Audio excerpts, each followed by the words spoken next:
le fait notoire, hein, évident, c'est que la tentative d'assassinat de Fillon, d'assassinat politique, a échoué. C'est-à-dire qu'il ne s'est pas soumis, il s'est rebellé, il en a même appelé aux électeurs contre les appareils. Et il y avait quand même du monde au Trocadéro, il a durci son discours, et donc il ne se retirera pas, il ne se soumettra pas. Ce qui veut dire, un, que la tentative de mise à mort a échoué, et deux, qu'il va quand même être tenté de se radicaliser un peu, déjà en changeant le personnel qu'il a autour de lui, et je pense qu'il est suffisamment, comment dirais-je, professionnel de la politique pour comprendre, si nous on le comprend aussi, qui a voulu le tuer. Hein. Tout ça n'est pas arrivé par hasard, et n'oublions pas que, comment dirais-je, le Canard enchaîné, comme Libé, comme Le Monde, fait partie en fait d'un système de diabolisation et de mise à mort qui est quand même en général aligné sur les intérêts atlantistes, hein, pour pas dire plus. Hein, voilà. Donc ce qui est intéressant, c'est que non seulement Fillon n'est pas mort, mais qu'en plus maintenant, il va être un peu plus méchant, parce que je pense qu'au départ, son programme ultralibéral devait lui laisser penser que c'était suffisant pour qu'on le laisse devenir président, puisqu'ayant gagné la primaire à droite et étant dans une logique d'alternance, c'était son tour. Hein.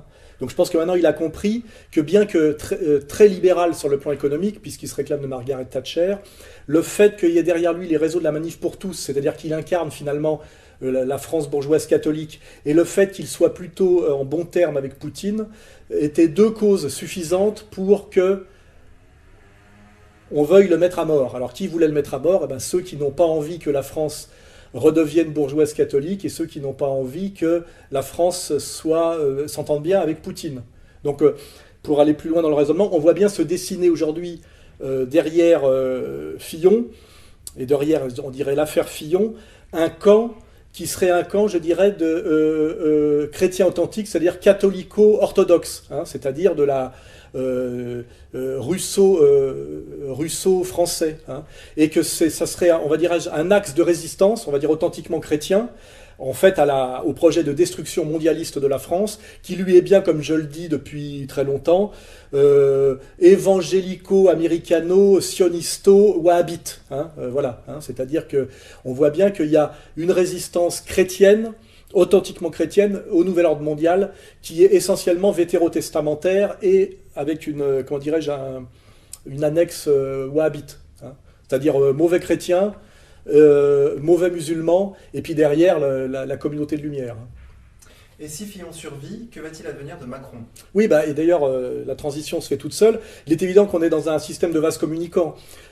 Fillon devait être massacré et se retirer, et ça devait laisser l'espace à Macron, Macron est le golem de l'Empire, c'est-à-dire il représente exactement les intérêts inverses de ceux que je viens de pointer pour Fillon, c'est-à-dire que Macron, c'est le candidat de l'Empire. Hein, tant sur le plan économique que géopolitique et je dirais même religieux, hein, c'est-à-dire social et sociétal. Et donc le fait que Fillon survive, c'est mauvais parce que comme je le disais, Macron c'est un peu un coup d'État en fait, hein, de virer Fillon et de mettre Macron, et un coup d'État ça doit réussir vite. C'est-à-dire il fallait que Fillon se retire et que Macron ait un espace. Alors que là, Macron, en fait, est en train de s'user. On voit que c'est une baudruche. C'est le golem de l'Empire, au sens bien fondamental du terme. Et en fait, même si des sondages, qui sont toujours une forme de manipulation de l'opinion, essayent de nous faire croire qu'on s'acheminerait vers un second tour Macron-Fillon, puisque comme ça permettrait de dire aux gens Marine ne sera pas au deuxième tour, on n'a pas besoin de Marine au deuxième tour. En réalité, je pense, moi, que Macron n'y est déjà plus au deuxième tour. Hein, et que quand on voit l'inquiétude, l'angoisse et l'agressivité des politiques du système et des médiatiques du système, donc des gens qui ont accès aux sondages des renseignements généraux, je pense que Marine est plus haut qu'on le dit, et Macron beaucoup plus bas. Alors, il y a une dénomination qu'on entend partout concernant Marine Le Pen, c'est celle d'extrême droite. Oui, alors là, c'est pareil. Je pense qu'il faudrait à un moment donné se fâcher sur cette question. Marine Le Pen est à la tête du parti le plus populaire de France, hein, le premier parti de France, et est en passe peut-être de gagner les élections. Elle sera probablement en tête, et très largement en tête au premier tour. Or, on ne peut pas nous faire croire que la France est en train de basculer dans le fascisme et l'extrême droite, que la majorité des Français votent pour l'extrême droite, et que le programme de Marine Le Pen serait un programme d'extrême droite. C'est un programme social, qui s'intéresse à l'emploi et au service public. C'est-à-dire même, on pourrait qualifier ça, comme Henri de Lesquen, de programme de gauche. Hein, c'est un programme de gauche sociale.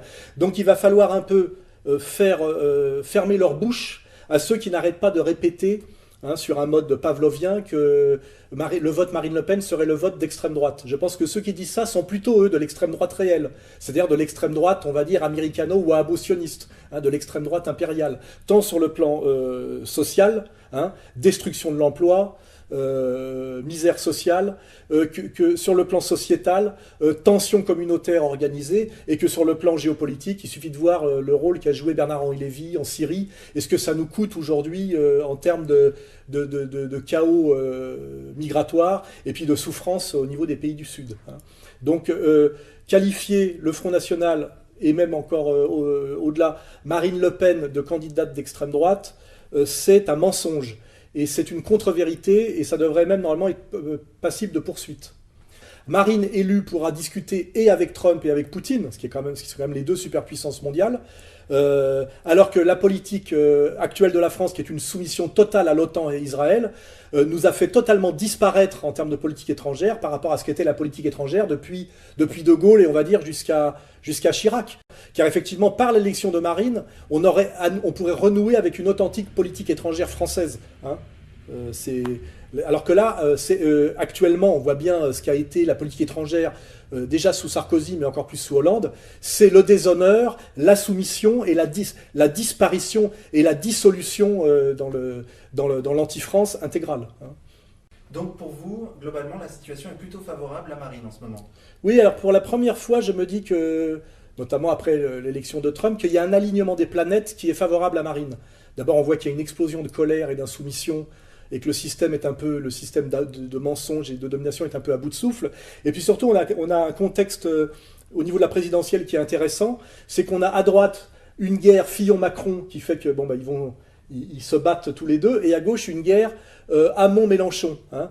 Mélenchon essayant de tuer ce qui reste de Parti socialiste, à la limite tant mieux, et Macron essayant de tuer en fait la droite bourgeoise française traditionnelle. Et finalement, pendant que ces quatre combattants combattent deux à deux, gauche contre gauche, droite contre droite, Marine à la limite peut avancer tranquillement au centre, hein, gauche du travail, droite des valeurs, sans être trop attaquée. Et si malgré tout Marine montait trop, est-ce que le système a une solution d'urgence? Alors bien sûr, évidemment, je réfléchis et je discute en ce moment avec des gens. Il y a une solution pour le système qui est prévue dans la Constitution. Si Marine, si les vrais sondages des RG voient que Marine va être élue, ou même d'ailleurs si dans un deuxième tour Marine Fillon pourrait passer, mais un Fillon en colère qui sera peut-être moins obéissant que ce qu'il faudrait dans un contexte très très tendu, hein, qui est le contexte international actuellement. Il y a le joker du système pour annuler les élections, qui est l'article 16. Il faut que les gens s'intéressent à l'article 16. Si la paix sociale ne peut pas être maintenue, s'il y a des troubles trop violents, la Constitution prévoit d'annuler le processus électoral et de maintenir le pouvoir en place tel qu'il est. Hein. Alors on imagine bien qu'avec toute l'ambiguïté des réseaux Daesh, qui en plus sont en train de se faire chasser d'Irak, voire même de Syrie, la puissance du Mossad en France, la puissance des réseaux Soros sur l'agitation des racailles ethniques à travers l'affaire Traoré puis l'affaire Théo, dont on n'entend plus parler d'ailleurs. J'attends que Maître Dupond-Moretti continue à faire son numéro là, mais je pense que, petite digression, on n'arrive pas à avoir accès au dossier Théo au niveau police, hein, alors que pourtant j'ai mes entrées. C'est verrouillé à mort parce qu'il y a des choses à découvrir, hein, et du coup on n'en parle plus. Bon, ça c'est un petit rebond. Donc effectivement, le système peut, avec des attentats islamiques sur le territoire français et des émeutes en banlieue, il y a eu la répétition avec l'affaire Théo au moment des vacances scolaires pour voir si ça fonctionnait bien, ça peut être une raison d'annulation du processus électoral, ça s'appelle l'article 16. Et c'est un joker que le système se garde en réserve si à un moment donné il ne peut plus vaincre Marine Le Pen par les voies électorales et je dirais sérieusement légales. Hein. Et n'oublions pas que le système ne respecte la démocratie que quand elle permet de maintenir en place l'oligarchie et est capable des pires coups et d'une cruauté inouïe quand il se sent remis en question et sur le point de perdre sa domination. Donc l'article 16 à ne pas négliger.